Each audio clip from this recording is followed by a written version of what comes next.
তাহলে আপনার কি মনে হয় যে খালেদা জিয়া এখন এই মুহূর্তে জীবিত নেই? আমার বিশ্বাস উনি জীবিত নয়। এবং সরকার কেন এটি ডিক্লিয়ারেশনে দেরি করছে? ভিতরে উদ্দেশ্য যদি আপনি ব্যাখ্যা করার চেষ্টা করেছেন, যদি একবারে বলেন, এক বাক্যে। সেটা দুটি কারণে সে সরকার করছে। একটি হলো তার নিজের কতটুকু থ্রেট হইতে পারে ডিক্লেয়ার করলে পরে, এটার। আর পাশাপাশি সে একটা নাটক করার চেষ্টা করছে যে আমরা তো তারেক রহমানের সময় 1 দিন 2 দিন 3 দিন 5 দিন অপেক্ষা করেছি মৃত্যু সংবাদ আমরা দিয়ে নেই, যাতে তারেক রহমান সাহেব আসে, যাতে তারেক রহমানের উপর একটা ব্লেম দিতে পারে। এই জন্য সরকার সেই উদ্দেশ্য এই জিনিসটা ধামাচাপা দেওয়ার চেষ্টা করছে। খুব যে হবে এটা সরকার বুঝে গেছে বলে দেখেন তার মৃত্যুর আগে, মানে শেষ পর্যায়ে এসে ওনাকে বিশেষ গুরুত্বপূর্ণ ব্যক্তি বলে ঘোষণা করেছে, যাতে ওনার চারপাশে ওনার একটা বলয়, নিরাপত্তা বলয় তৈরি করা যায়, যেখানে হাসপাতাল নিরাপদ থাকলো, সরকার নিরাপদ থাকলো। তাকে হাসপাতালে চিকিৎসা দেওয়া না কারণে, তাকে নির্যাতিত করার জন্য, তাকে কারারুদ্ধ করে রাখার জন্য তার শাস্তির অবনীত হয়েছে। ফলে এর জন্য দায়ী আওয়ামী লীগ। এই নেগেটিভটা, এই যদি আপনার বিবরণটা, যেটাকে আমরা আজকে কি বলা হয় ন্যারেটিভ, এই ন্যারেটিভটা যদি বাংলাদেশের মানুষকে সামনে তুলে ধরা যায় স্পষ্টভাবে, তাহলে রোষটা কার দিকে যাবে? আমন্ত্রণ জানাচ্ছি প্রিয় দর্শক, মানচিত্রের নিয়মিত আয়োজন কথোপকথনে। সারা দেশের মানুষ নিশ্চয়ই খালেদা জিয়ার শারীরিক অবস্থা, সর্বশেষ অবস্থা সম্পর্কে উদ্বেগ উৎকণ্ঠার মধ্যে রয়েছেন। এক্সাক্ট নিউজ পাওয়া যাচ্ছে না এমন অভিযোগ অনেকের, এবং একই সঙ্গে তিনি যে হসপিটালে চিকিৎসাধীন তার সামনে 3 স্তরের নিরাপত্তা বেষ্টনী গড়ে তোলা হয়েছে। কেন এই ব্যবস্থায়, সবকিছু নিয়ে আমরা কথা বলবো। এই বিষয়ে আলোচনার জন্য আমাদের সঙ্গে যুক্ত রয়েছেন সাবেক সংসদ সদস্য, মুক্তিযোদ্ধা, সাবেক সেনা কর্মকর্তা, মেজর অবসরপ্রাপ্ত আখতারুজ্জামান। মোহাম্মদ আখতারুজ্জামান, আপনাকে স্বাগত জানাচ্ছি আমরা। এবং শুরুতে একটু জানতে চাচ্ছি, আপনি নিশ্চয়ই বেগম খালেদা জিয়াকে কয়েক দফায় দেখতে গিয়েছেন। সবশেষ আপনি কখন দেখতে গিয়েছেন এবং আপনি কি মনে করছেন তার শারীরিক অবস্থা সম্পর্কে, যদি একটু আমাদেরকে সর্বশেষ অবস্থা সম্পর্কে জানাতেন? আসসালামু আলাইকুম পান্না ভাই। জি, ওয়ালাইকুম আসসালাম। এটা আমি অত্যন্ত ভাগ্যবান যে আপনার সঙ্গে আবার আমার সামনাসামনি কথা বলার সুযোগ আল্লাহ আমাকে দিয়েছে। এখন আপনাকে আমরা বলতে পারি একজন কারা নির্যাতিত নেতা, সাংবাদিক নেতাই বলে না যাই বলে, কারা নির্যাতিত সাংবাদিক।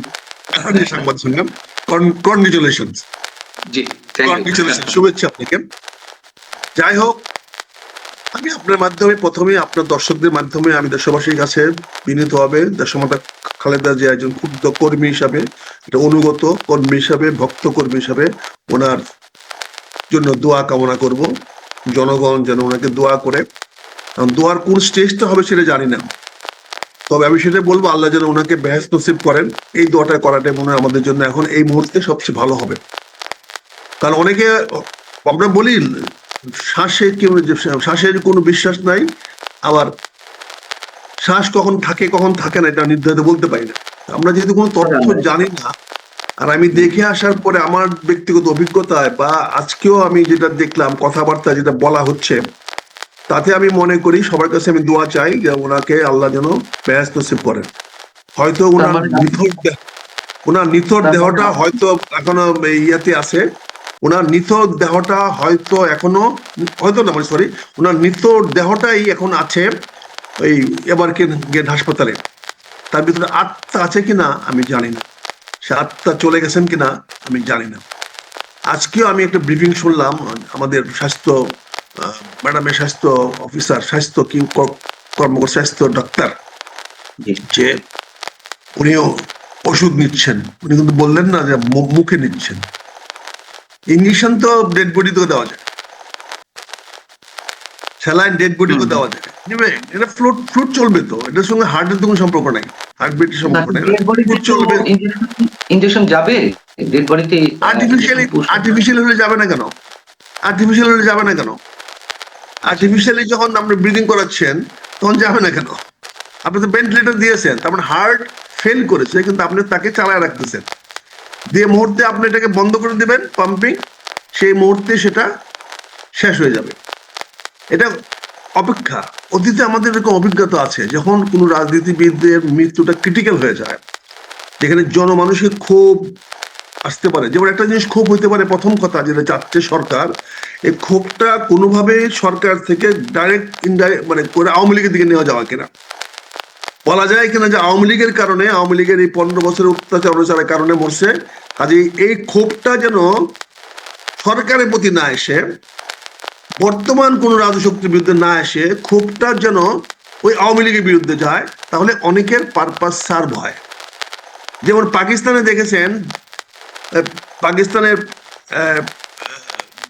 আর্মিরা ক্ষমতা কুক্ষিগত করেছে তখনই, যখন ইমরান খানের মৃত্যু সংবাদগুলো দ্রুত আসা শুরু হয়েছে, সে আছে কি নাই। এই ধরনের অবস্থায় পরিপ্রেক্ষিতে আমাদের ক্ষুদ্র অভিজ্ঞতা বলে সরকার এখানে তার মানুষের যে খুব কার বিরুদ্ধে হতে পারে সেটা অন্যদিকে স্থানান্তর করার চেষ্টা করছে। খুব যে হবে এটা সরকার বুঝে গেছে বলে দেখেন তার মৃত্যুর আগে, মানে শেষ পর্যায়ে এসে ওনাকে বিশেষ গুরুত্বপূর্ণ ব্যক্তি বলে ঘোষণা করেছে, যাতে ওনার বলয়, ওনার চারপাশে ওনার একটা বলয়, নিরাপত্তা বলয় তৈরি করা যায়, যেখানে হাসপাতাল নিরাপদ থাকলো, সরকার নিরাপদ থাকলো। এখানে আপনি একটা জিনিস জানেন, আমার ওই পররাষ্ট্র উপদেষ্টা খুব ভালো করে জানে যে তারেক রহমান সাহেব লন্ডনে রাজনৈতিক আশ্রয় আছে, এবং রাজনৈতিক আশ্রয়ের অন্যতম কারণ হলো যে বাংলাদেশে তার জীবন নিরাপদ নয়। কারণ তো একটাই, আর তো কোনো কারণ না। যেমন আমি এই বিষয়টাতে আসবো, তার আগে যে প্রশ্নগুলো ছিল সেই প্রশ্নগুলোর উত্তর আপনি এরই মধ্যে খুব সংক্ষেপে দিয়ে দিয়েছেন আমার যেটা মনে হয়। তারপরে দর্শকের সুবিধার্থে আপনি যা বলার চেষ্টা করছেন আর একটু সহজভাবে আমি একটু জানতে চাই এবং দর্শকদের উদ্দেশ্য জানাতে চাই। প্রথম প্রশ্ন হচ্ছে যে বেগম খালেদা জিয়ার এখন যে সর্বশেষ পরিস্থিতি তা আপনি আকার ইঙ্গিতে বুঝিয়ে দিয়েছেন। এখন সেই বিষয়টি নিয়ে কি আসলে কোনো লুকোচুরি হচ্ছে, এবং লুকোচুরি যদি হয়ে থাকে তাহলে কে করছে? কি সরকার করছে? সরকার করে থাকলে তার মধ্যে কোনো রাজনীতি আছে কিনা, আমি এই প্রশ্ন উত্তরটা একটু চাচ্ছি। আপনি দেখেন, এই সরকারের অস্তিত্ব নির্ভর করতেছে দেশমাতা খালেদা জিয়ার শেষ ব্রিদিংয়ের উপরে। ওনার শ্বাস যতদিন চলবে ততদিন এই সরকার টিকে থাকার সম্ভাবনা থাকবে। কারণ এই শ্বাস বন্ধ হয়ে যাওয়ার পরে মানুষ বিক্ষোভে ফেটে পড়ে কিনা এটার একটা সম্ভাবনা রয়ে গেছে। এই জন্য এই সরকার জানে। আর এই সরকারের সঙ্গে আমাদের নেতা তারেক রহমান সাহেবের একটা ভেরি গুড আন্ডারস্ট্যান্ডিং আছে। আপনি দেখেন আজকেও এই আমাদের ডাক্তার জাহিদ সাহেব বলেছেন যে উপদেষ্টা সাহেবরা সবাই যোগাযোগ করতেছেন। উপদেষ্টা সাহেবরা যোগাযোগ করতেছেন, এটা বিএনপির পক্ষ থেকে বলার কি দরকার? ম্যাডামের পক্ষ থেকে বলার কি দরকার? তাহলে ওনাদের জন্য সাফাই গাচ্ছেন। অর্থাৎ আমি যে কথাটা বলছি, আক্রোশটা যাতে সরকারের দিকে না যায়, কারণ আক্রোশ তো মানুষের তৈরি হয়ে গেছে। কারণ যদি প্রথম দিন কেন প্রধান উপদেষ্টা আসলেন না, কেন প্রথম দিন তার মেডিকেল উপদেষ্টা ডাক্তার উপদেষ্টা আসলেন না, মানুষের ক্রোধ কিন্তু তৈরি হয়ে গেছে যে অবহেলা করে, অবজ্ঞা করে দেশমাতা খালেদা জিয়াকে আজকে এই জায়গায় নিয়ে আসছে। আজকে দেখা যেখানে বলা হচ্ছে ওনাকে এখন যে কোনো সময় বিদেশে নেওয়া যাবে, তাহলে এই সিদ্ধান্তটা কেন 7 দিন 10 দিন আগে নেওয়া হলো না? 23 তারিখ, আজকে 3 তারিখ, প্রায় 11 দিন কেন নেওয়া হলো না? আর এখন যদি নিতে পারে তাহলে অপেক্ষা কার কারণের জন্য? ওনাকে যান বাঁচানোর জন্য, না এখন তারেক রহমান সাহেবের সিদ্ধান্ত অনুযায়ী? এখন তারেক রহমান সাহেবের সিদ্ধান্ত আমরা গেলাম না, কিন্তু কথা হচ্ছে যে তোমরা নিজেদের অবস্থাকে রক্ষা করার জন্য, মানুষের রোষ থেকে, মানুষের ক্রোধ থেকে বাঁচার জন্য, আপনি দেখেন ওনাকে দেখার জন্য আমার 3 বাহিনীর প্রধান চলে গেলেন। তাতে কি মেসেজটা আমরা পেলাম? জনগণ কি মেসেজ পেল? Situation under control. 3 বাহিনীর প্রধান পর্যন্ত এখন পর্যন্ত দেশমাতা খালেদা জিয়া আনুগত্য দেখাচ্ছে, তার মানে ওনার সঙ্গে ওনাদের কোনো এনিমিটি নাই। দেশমাতা খালেদা জিয়ার সঙ্গে সশস্ত্র বাহিনীর কোন রকম বৈরী সম্পর্ক নাই, এটাই তো প্রমাণ হলো।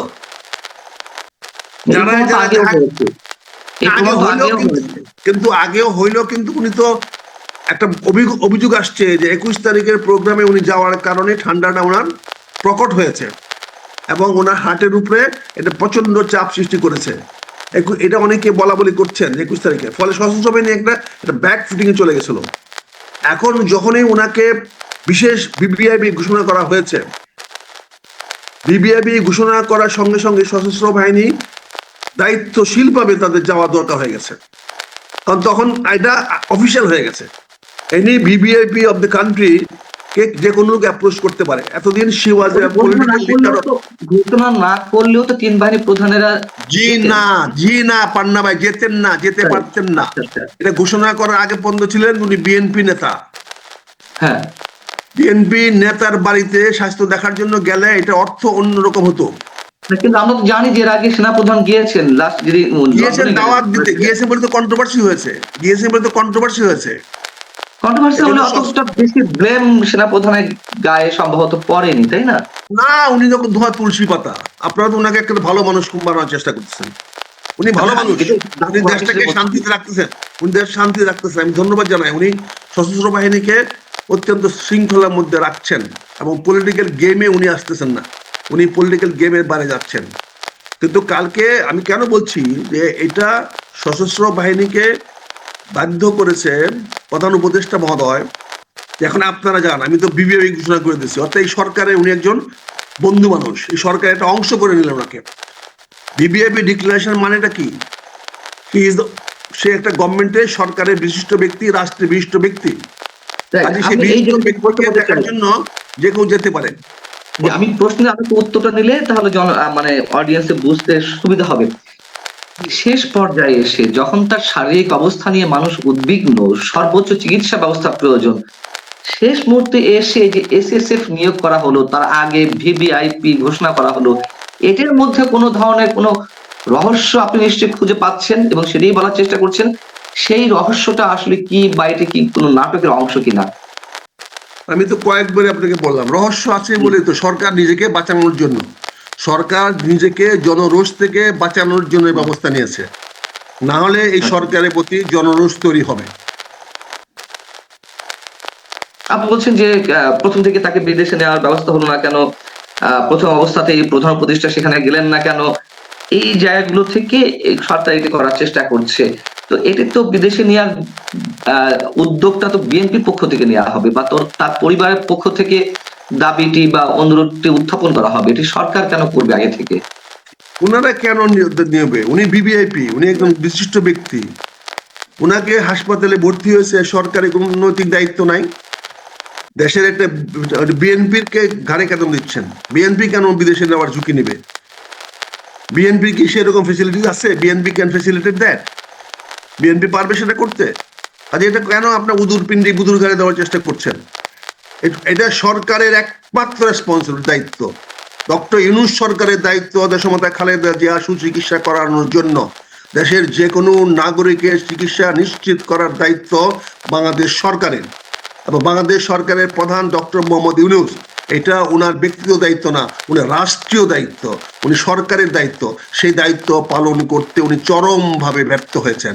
ফলে ওনার উপরে জনরোষ পড়তে পারে, জনগণের আক্রোশ বাড়তে পারে। দেশমাতা খালেদা জিয়ার মৃত্যুর পরে কি হইতে পারে এটা এখনো সবাই অ্যাজুম করতেছে, এখন সিদ্ধান্ত নিতে পারতেছে না। তাই দেরি হচ্ছে, তাই বিষয়টা প্রকাশ করতে দেরি হচ্ছে। এখানে সরকার নিজেকে রক্ষা করার জন্যই সেনাবাহিনীকে ডেকেছে, নৌবাহিনীকে ডেকেছে, বিমান বাহিনীকে ডেকেছে।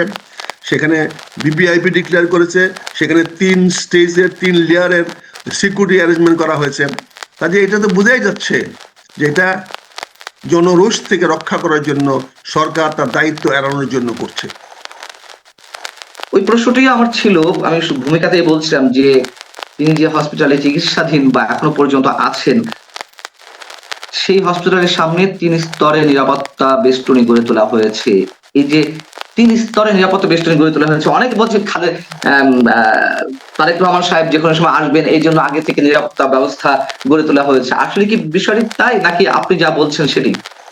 ভাই, আপনি একটা গুজব ছড়াচ্ছেন আপনার প্রশ্নের মাধ্যমে। তারেক গুজব রহমান না, আসতে যা হলে, বলেন বলতে। তারেক রহমান মানুষ আসতে যা হলে বলছে।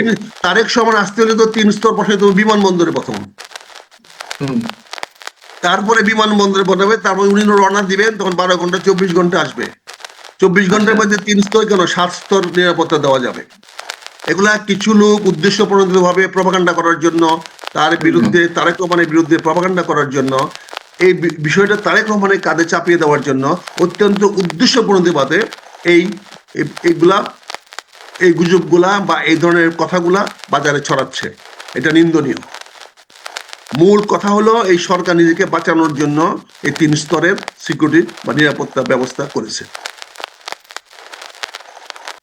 তার মানে আহ, আমরা যেটি আশা করি না তেমন কিছুই ঘটে গেছে খালেদা জিয়ার, এবং সেটি লুকানোর এক ধরনের চেষ্টা চলছে এখনো পর্যন্ত, বা দেরিতে ঘোষণা দেওয়ার চেষ্টা হচ্ছে। বিষয়টি সরাসরি বললে এরকমই বোঝায় আর কি। আমাকে প্রশ্ন করলেন না, আপনি স্টেটমেন্ট কনফার্ম করতে বললেন। না, আমি কনফার্ম করছি, আমি আসলে কনফার্ম করতে জানি না, চাইছি যে আপনার সোর্সটা আমি জানি না, আপনি আমাকে প্রশ্ন করলে বলতে পারি। কার প্রশ্ন করি। তাহলে আপনার কি মনে হয় যে খালেদা জিয়া এখন এই মুহূর্তে জীবিত নেই? আমার বিশ্বাস উনি জীবিত নয়। এবং সরকার কেন এটি ডিক্লিয়ারেশনে দেরি করছে? ভিতরে উদ্দেশ্য যদি আপনি আপনি ব্যাখ্যা করার চেষ্টা করেছেন, যদি একবারে বলেন, এক বাক্যে। সেটা দুটি কারণে সে সরকার করছে। একটি হলো তার নিজের কতটুকু থ্রেট হইতে পারে ডিক্লেয়ার করলে পরে, এটা। আর পাশাপাশি সে একটা নাটক করার চেষ্টা করছে যে আমরা তো তারেক রহমানের সময় 1 দিন 2 দিন 3 দিন 5 দিন অপেক্ষা করেছি মৃত্যু সংবাদ আমরা দিয়ে নেই, যাতে তারেক রহমান সাহেব আসে, যাতে তারেক রহমানের উপর একটা ব্লেম দিতে পারে। এই জন্য সরকার সেই উদ্দেশ্য এই জিনিসটা ধামাচাপা দেওয়ার চেষ্টা করছে। আপনি আপনার কথার মাঝখানে শুরুর দিকে একটা কথা বলছেন যে আওয়ামী লীগের উপর দোষ চাপানোর জন্য, বা মানুষের ক্ষোভ ক্রোধটা গিয়ে যাতে আওয়ামী লীগের উপর গিয়ে পড়ে, সেরকম একটি চেষ্টাও সরকারের রয়েছে। এটি কেমন, একটু ব্যাখ্যা করবেন? এটি কিন্তু স্বাভাবিক, কারণ এই সরকার বলছে তারেক রহমানকে দেশে আসার কোন রকম সরকারি বিধি বাধা নিষেধ নাই। তাহলে কবে বাধা নিষেধ ছিল? অবশ্যই আওয়ামী লীগ সরকার আমলে বাধা নিষেধ ছিল। তাহলে বাধা নিষেধের এই পরিবেশ সৃষ্টি করেছে কে? আওয়ামী লীগ সৃষ্টি করেছে। ফলে এর দায়-দায়িত্ব আওয়ামী লীগকে নিতে হবে। আজকে দেশমাতা খালেদা জিয়াকে 15 বছর ধরে কে কষ্ট দিয়েছে, কে নির্যাতন করেছে, কে চিকিৎসা তাকে ডিনাই করেছে, এই কথাটা যদি সামনে নিয়ে আসা যায় তাহলে কি হবে? তারা বলতেছে এই ডিটোরেশন, তার স্বাস্থ্যের ডিটোরেশন এই কয়দিন হয় নাই, এটা দীর্ঘমেয়াদী তার উপরে অত্যাচার অনাচার অবিচারের কারণে, তাকে হাসপাতালে চিকিৎসা দেওয়া না কারণে, তাকে নির্যাতিত করার জন্য, তাকে কারারুদ্ধ করে রাখার জন্য তার স্বাস্থ্যের অবনতি হয়েছে। ফলে এর জন্য দায়ী আওয়ামী লীগ। এই নেগেটিভটা, এই যদি আপনার বিবরণটা, যেটাকে আমরা আজকে কি বলা হয় ন্যারেটিভ, এই ন্যারেটিভটা যদি বাংলাদেশের মানুষকে সামনে তুলে ধরা যায় স্পষ্টভাবে, তাহলে রোষটা কার দিকে যাবে?